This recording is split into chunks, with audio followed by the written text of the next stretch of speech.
All right, I'm gonna use my ring for this one. I'm gonna take my ring off just like this and hold it in my fist. I'm also gonna use a magic wand. In this case, it's a paintbrush. Just spin it once, twice, and 3 times and make that ring completely vanish into thin air. Thank you very much. Be here all week. Let's learn it. In this video, we are going to unbox the newest product, take a look at the X deck, sign the X decks with the bundle bricks in a very unique way, and learn the Dai Vernon wand spin Vanish. Let's go.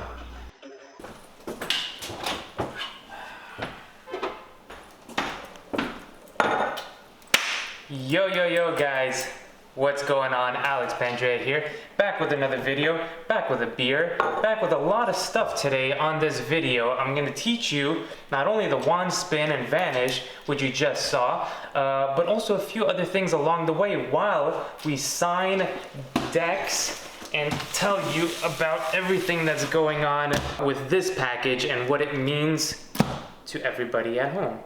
This is the X deck. It's pretty nice, but we're gonna get into that in just a second. And we're gonna get into what these are for. But first, I wanna show you my little tip on opening a beer bottle. If you don't have an opener and you have a nice little ring on like this, you can actually use this to come here and open the beer bottle just like that. Pop it right off using a ring. So just a quick tutorial for that. Let's say this was on. You have your ring. It has to be a big ring like this with a big head because that's gonna use as the leverage. And I just place the bottom of the cap inside of here. I usually do it on this finger because it has more strength. And I pop it in here. And then you're gonna see it's gonna be stuck like that. It's gonna be stuck. And all you have to do is just put pressure, hold the beer, open it like that. That's gonna be the end result right there. Pop this baby off and you have a nice little, this is a pumpkin beer. Harvest Pumpkin Wheat Blue Moon. I don't have a wine glass because as you can see, this is a new apartment. We're renovating the apartment here in New York.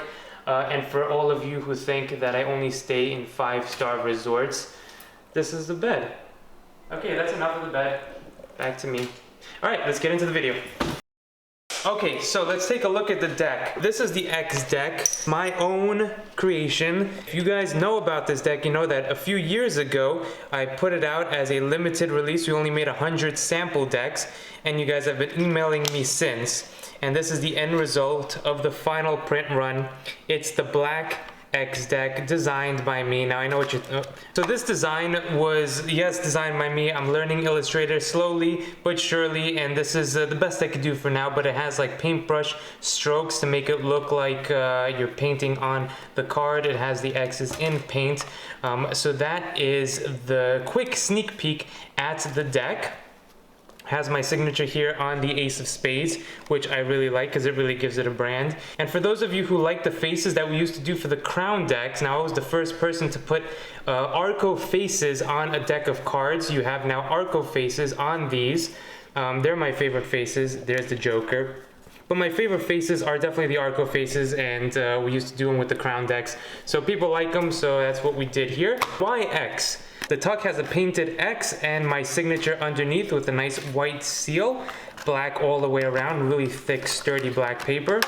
And why the X's? Well, if you may or may not know, I was born October 10 at 10 o'clock. So fun fact for you there. So X is Roman numeral 10. So 10, 10, 10.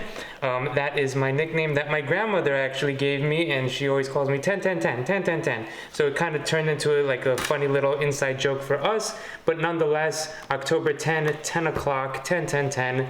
And I do like to paint, so it all does come back to sort of my brand, what I like to do, and sort of the deck that encompasses me. If you do want this deck, they will be available October 31st, Halloween Day at 1 p.m. Eastern Time, houseofplayingcards.com. Alright, let's learn the first part of this Vanish. The wand spin Vanish consists of 2 parts, the wand spin and the Vanish part. So the wand spin itself is a nice little flourish that looks like this, that you can do sort of with any object. You could do it with the Sharpie as well. It doesn't look as good, but you could do it with pens, and it's, you know, it's a pen trick, it's a pen spinny trick.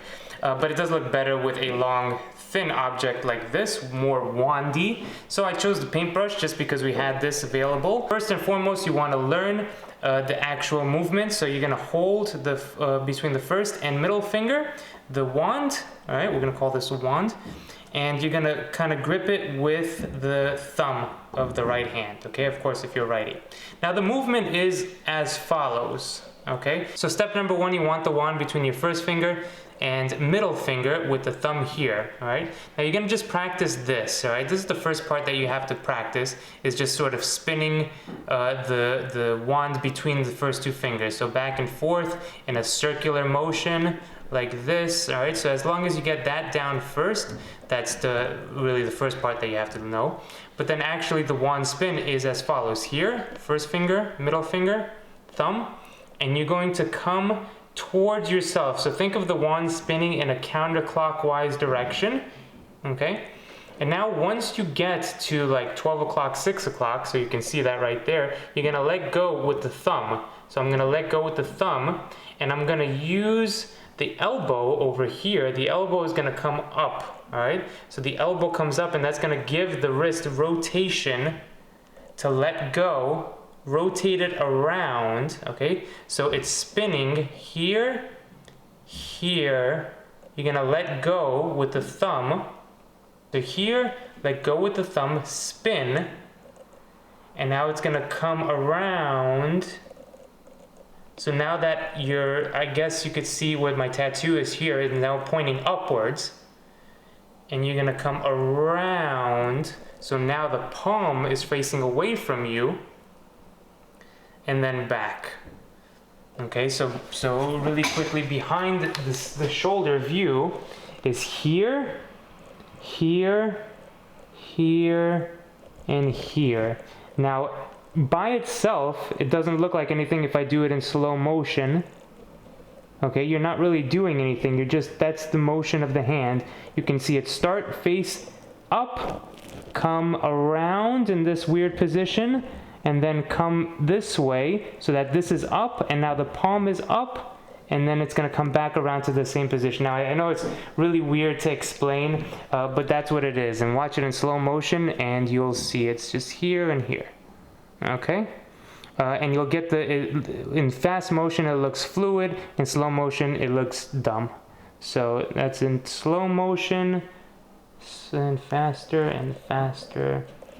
And like that, and the elbow does help. The elbow does help when you kick it out to get more of a sort of spin on it, okay? So that's the first part, learning the wand spin. All right, the second part is the actual vanish of the object. So usually this is a vanish done for cups and balls using the wand and a ball from the cups and balls routine, but I just do it with sort of any item that you have. It is reminiscent of a coin vanish as well, but it's really any small object that you want. So, you know, ring, beer cap, crumpled up napkin, etc.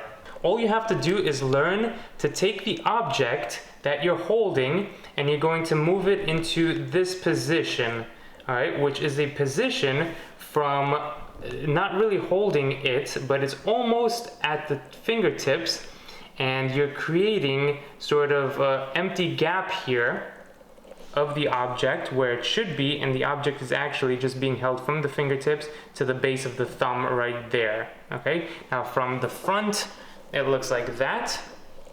All right, so hey, I'm holding an object, but haha, they don't know that you've actually moved it in this position. So this is the final position, so then when the hand comes here, it's going to fall into the hand. Okay, but how do we get into this position? Well, if I close my hand on the object, okay, so the object is here and I close my hand on it, what's gonna happen is from the front it's gonna look normal, but when I'm gonna start to do this, it's going to look very bad from the front. Look how it looks from the front. Okay, so we don't want that. So to get around that, you do one of two things. What I like to do is hold it, show it just like this, and then show it one last time in the fingertips before I close it in my hand and I go straight into this position. Okay, so I show it in my hand, and then as I turn away from the spectators, I just place it directly in this position so I don't have to fumble around with my fingers. Okay, if you do feel comfortable going from here to here one way, and of course it's harder with it's much easier with a ball or a small little ball or something like that. It's a little bit harder because the ring has holes in it, so you don't get a proper grip like that. But nonetheless, to do this part without this being seen, you want to hold your hand like this and tilt it down. And as you move up with the distraction of this, then you get it ready. So you're holding it here, here, and then as you turn over, you move your hand instead of here, because this is going to be seen, move it down this way. As you hold the wand and spin the wand, as we're going to talk about how we put these two together, that's when you finagle the ring into the position needed, just like that. Okay, so what's in this position? Then we could combine the two moves and do the vanish. Okay, combining the two moves, we know the wand spin, boom, we got this. We know the ring technique thingy, getting it in this position, boom, that's step number 2. How do we put it all together and make it into one concise vanish? So the way that I do it is I hold the ring just like this, and I come down and I show whatever object it is, and I close my hand around it. Perfect. Then I show the wand part, so I show this and I do a spin once or twice, boom. Then I show the ring or object once again in fingertips this time, and as I come down and I start to spin this for misdirection, hey, look over here, I'm gonna take this and just place it right there, all right? So it should just look like this. Here's the ring, and I place it in my hand, okay? So you could do this from here, or you can do this from here, any which way you want, so that this is in position, ready to go, all right? And to get that in the position, like I said, you're gonna use this as a little bit of misdirection. Hey, what's over here? Look at this wand spin. Now the vanish is as follows. You're gonna do the spin once, twice, many times as you want, to be honest, but on the third time, I'm gonna use the wand, I'm gonna spin it here, come around, and now you'll notice that is one part in the spin where the hand is open and towards yourself. The palm of the hand is open, or the fingers, you see these 3 fingers, they're open and towards yourself, and that is about there. So at that point, you're gonna come around in the front of the hand, and look what's gonna happen. All you're doing is you're just dropping the ring into the end of the wand spin the wand spin itself. Don't move these fingers, okay? So the ring in position, boom, okay, get it right here. Wand spin once, twice, and when it comes down the third time, drop, just like that, and continue to make pretend that you have the item in your hand by turning it over this way, okay? You don't want to move these fingers, that's very important. Come here, and then the vanish is gonna happen. So here, here, and come down, let it drop, come down, let it drop, and boom, take your time with it, okay? So from the front, again, here it is, boom, wand spin, 2, 3, let it drop, come here, and I tilt the end of it here, come down so you can see the fist, and then make it disappear, okay? So every time you make something disappear, the brain automatically assumes, oh, it must be in the other hand if you're having the 2 hands here. Luckily, now we have the wand in the hand, so it does provide a little bit of misdirection, but also for the palm-to-palm transfer that you can do is as follows. So after you make it disappear, all right, boom, it's gone. I show now the hand empty, and I relax with this hand with the fingers cupping on the ring over here. I show the hand empty, boom, it's gone, okay? Now I turn, okay? And at this point, I'm always looking away. I'm never looking down at the hands. That's very important. So after this moment, then the relaxation comes in. Then I show the hand, but look, I'm staring off, and this gives them the right to also not pay attention so intently, because if I'm looking somewhere, you know, try this just as a little hint of psychology to put to anything that you do in magic. Try just stopping and looking somewhere. The spectator will also look. This happens in everyday life, right? If you just stare at something, people are going to walk by and just look at it too, right? You use that in our magic as well. So if I come here and I do this and I make the item disappear, and then I just kind of stare off into space, all right, is the easy way to describe it. They're gonna feel relaxed, they're gonna feel that, all right, it's done. I'm not paying attention anymore to what's happening. And that's when you can do sort of secret moves, all right? So here, 1, 2, boom, it's gone. Boom, it's here. I stare off, and then I'm gonna turn my body, all right, from the left side to the right side.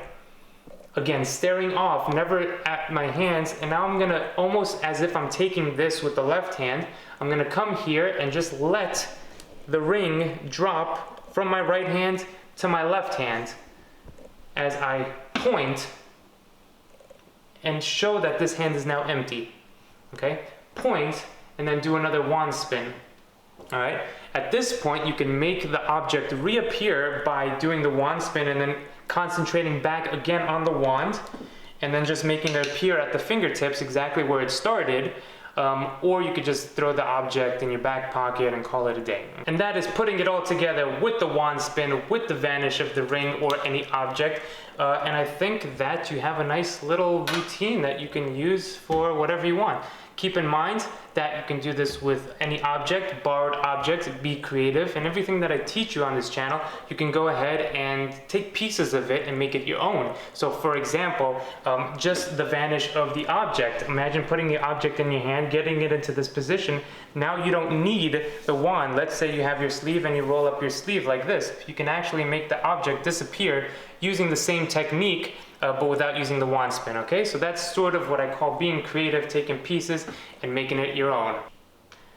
Hope you enjoyed that. Hope you learned something.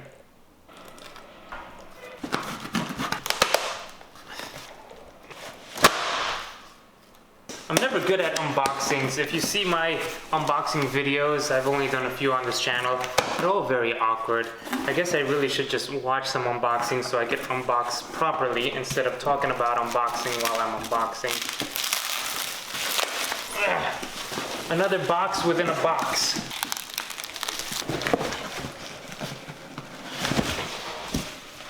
Jesus Christ, okay.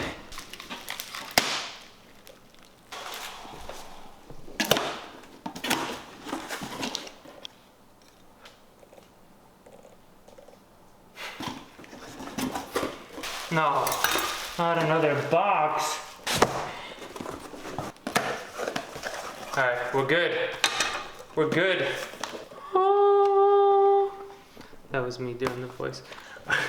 So we got these babies, X decks for everybody. We got 100 X decks sent to me. Now basically what I'm gonna do is I will take these decks, sign them, and we're gonna put them into bricks. So the bricks, special bricks, look like this. Black, custom, and every single brick will have one signed deck by me. Of course, they're all signed. There's a fake signature. Huh? So I hand signed one for every brick. You're gonna get 11 regular decks, one signed one, and I'm also going to sign right here the brick itself. Just like this. And I'm going to take this lovely brush with this paint, and I'm gonna make a big X right here on the brick box itself. So the brick boxes that you buy, the special brick boxes, will come with a signed brick box, a hand X'd, painted by myself, if that means something, and one signed X deck and 11 regular ones. Just a FYI, in case you were wondering.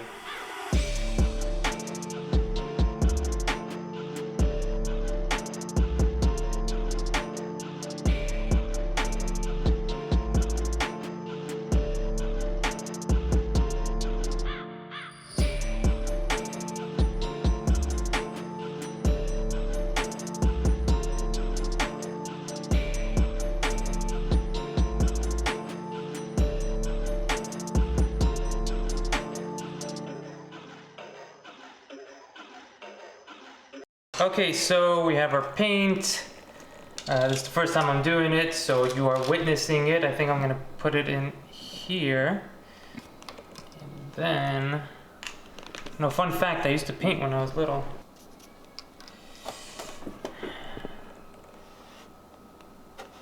Bam! So that's box number 1. Now I have to sign it, so I'll sign it. I got the Sharpie because it was better than that one that I got. And that is going to be the complete brick box that you will get when you do the brick option.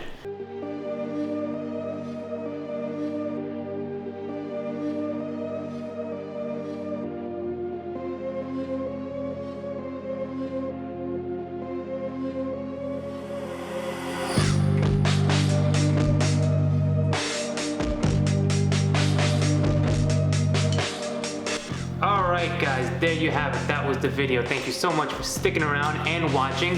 Those were the signed decks and the X deck. If you do want those, they will be available on houseofplayingcards.com October 31st. Remember, we only have 100 signed bricks available. And then I hope you enjoyed the tutorial. I hope you learned something and put it to good use. Thanks so much guys for watching. If you did like what you saw here, hit that like button, subscribe if you haven't already, hit the notification bell, wherever it may be, because that's going to be important for the holiday season, for everything that is to come. You're not going to want to miss out, and we will see you on the next video. Peace. Alright, for this one I'm going to use my ring. Watch my ring. I'm going to take my ring off and hold it in my fist just like this. Watch the magic wand as I spin it. 1,